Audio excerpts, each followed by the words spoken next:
Okay. Okay, rolling. This is actually our first podcast. We've never done it before. And the reason why we're doing it is because I have a wife that is a licensed marriage and family therapist in Brooklyn, New York. In the past few days, she has dealt with nothing but clients and people coming to her about anxiety and just fear and everything that's going on with the coronavirus. One day she had about 50 texts, and it's just been absolutely insane. So, this is my wife, Megan Romano. Meg, say hi. Hi. Okay. Set the scene a little bit. So, you are what? Can you just tell us a little bit about your This is degree? very uncomfortable. It's not supposed to be comfortable.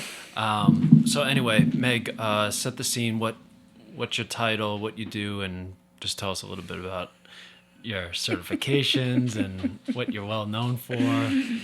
Blah, blah, blah. Well, my name is Megan Romano. I'm a licensed marriage, family, and child therapist. I have a private practice in Brooklyn where I see couples, children, families, adolescents, and individual adults. And I also have been working on the online platform Talkspace, doing therapy with clients globally, actually, for the last 6 years. And I have a main focus on anxiety, depression, relationship issues, and a very, very big concentration in trauma treatment. Wow. Are you impressed? I'm very impressed. Oh my God. Anyway, let's just hit it right off the bat. What can we do about people having anxiety with this coronavirus? When you are in a situation, especially if you are somebody who does struggle with anxiety, a lot of the things that soothe you are planning and foreseeing the future and fixating on that. And there is a difference between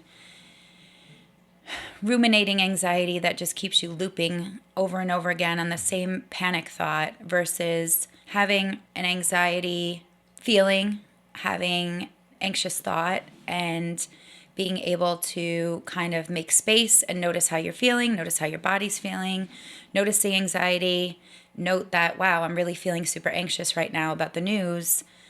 I feel it in my chest. Oh my goodness.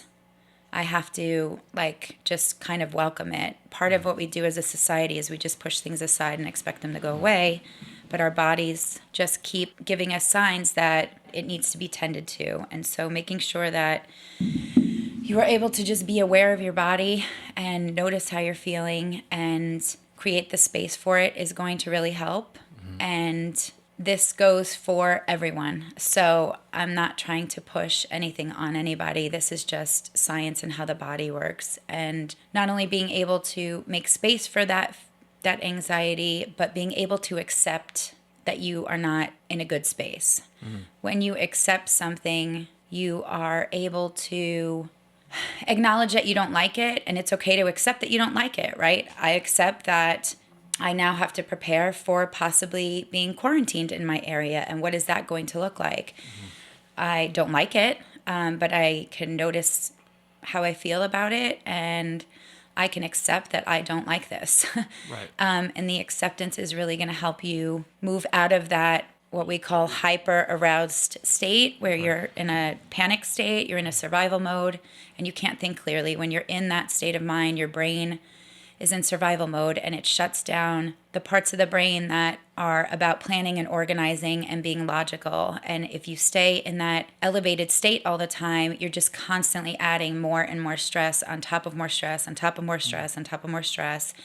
And then you find yourself flooded. Yeah. Which is everything comes at you at once. You can't make decisions. And your body goes into fight, flight, freeze, or even fawn, which nobody talks about the fawn response, and you are not able to make decisions. And something like social media, if you read one article that has this huge font about all of the fatalities that this is causing, and you are not fully reading the article and the details inside of that article, or even checking that it's even a valid source. Right. Unfortunately, with social media, anybody can put There's out a lot out anything, there. and really do some serious damage. Just the amount that you are on social media, the amount that you have the news on, having the news on in the background, obsessing about each article, each fact, each statistic. All while doing this, if you stay in a heightened state like that, you are not able to get things that you need to get done, which is like preparing for possible quarantine, making arrangements for your job. Do you have all the medicines you need? Right. Will you need medicines if there's a shutdown? Right. All of these things that you end up missing because you are in a state of panic and you're in cyberland where everything is tweeted and shared and tagged, and we're so conditioned to have an instant gratification from things and have technology just do our work for us sometimes, that now it's getting real and people are debilitated by their anxiety because they can't make clear decisions. Right. Anxiety is really productive. Right. You can make It's productive. It helps us work. It helps us perform. It helps us pay for things. Yep. It pushes us. So to want to be anxiety free is delusional, and Right. not really recommended. But when pushing yourself to getting into a plan instead of just keeping like the cycle of going around and around and like you said, almost debilitating yourself.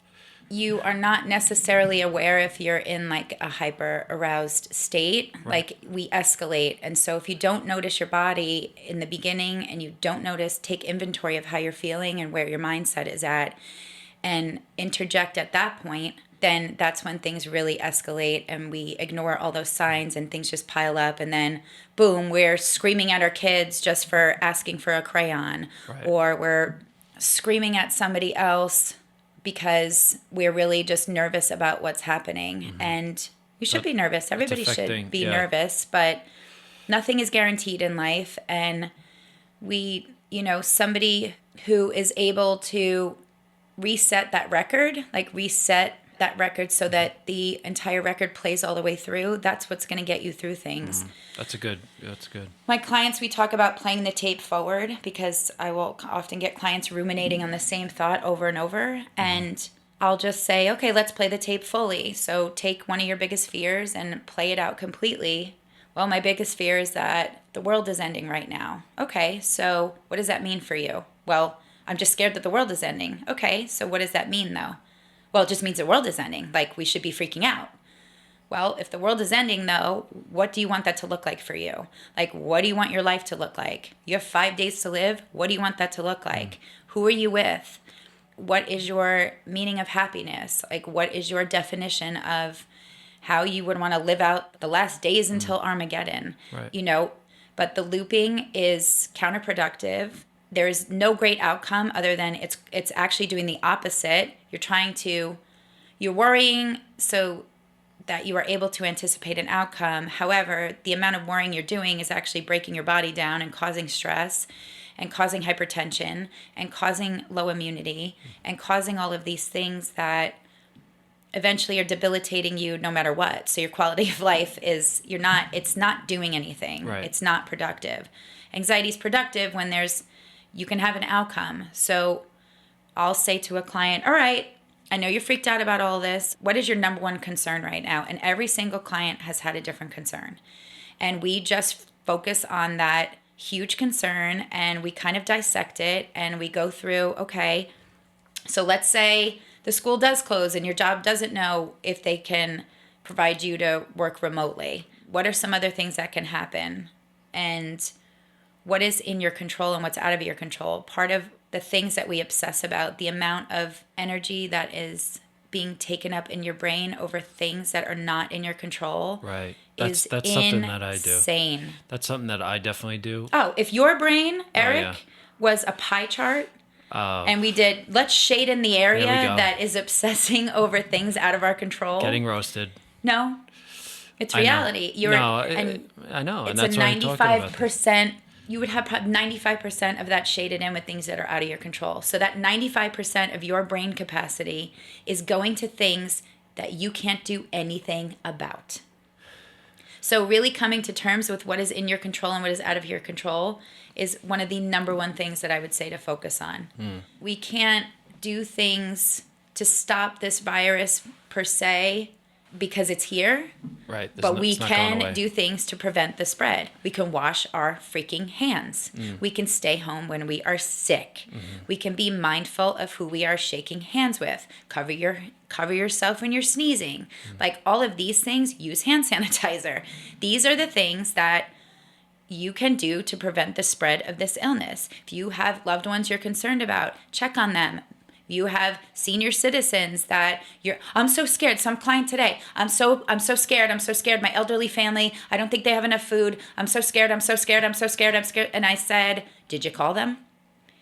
No. Okay. Well, did you pop on Amazon and see if you could have some stuff delivered? It's okay to be scared, but you have to figure out a way to have this is something all good tangible as a result This is of good it. stuff. Megan asked me the other day what the coronavirus was, and I was it's a virus. It's a Right, so you're not even on facts, and you're one of the ones that feel like this might be like the end, the beginning of the end. Well, how can you not? There's a difference in having anxiety and not playing the tape forward instead of playing the tape forward and then coming up with a tangible, logical plan. Right. But understanding what's out of our control Right.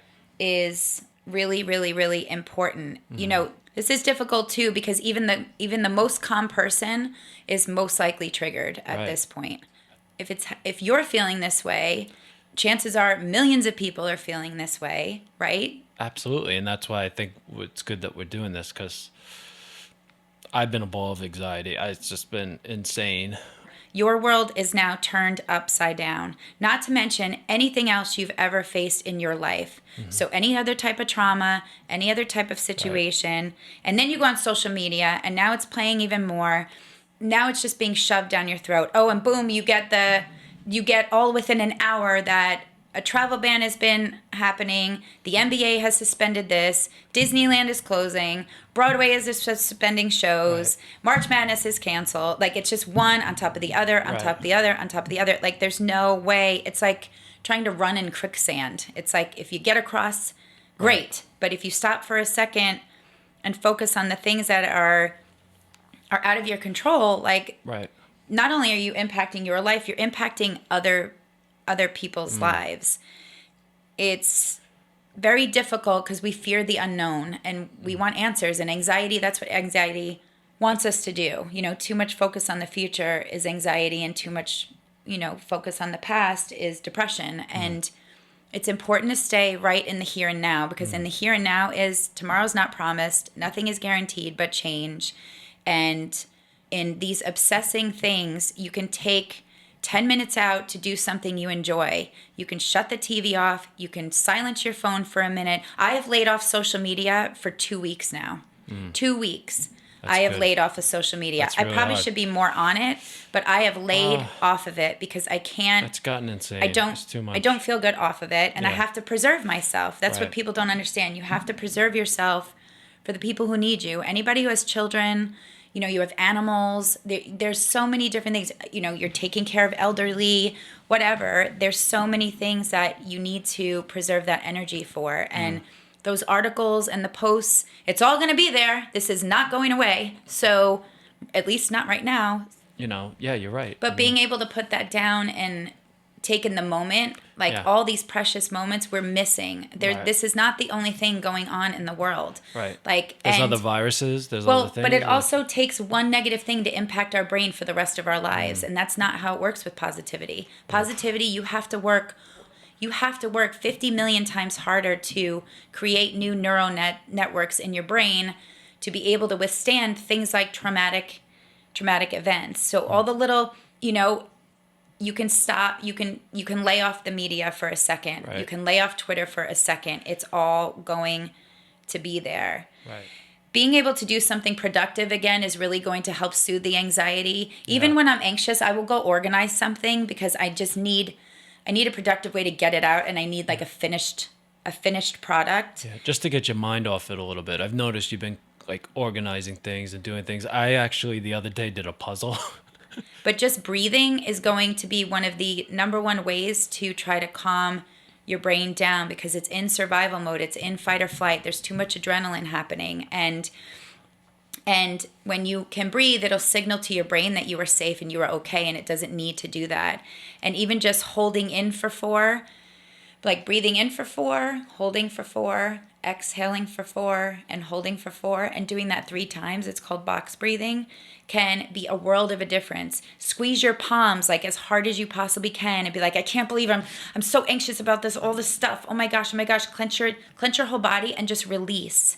These are easy ways to kind of be able to kind of surf the emotion that's going on. You want to be able to surf an emotion because feelings are not facts. Just because you're scared the world is ending doesn't mean it's ending. Just because you're scared of this, that, and the third doesn't mean it's ending.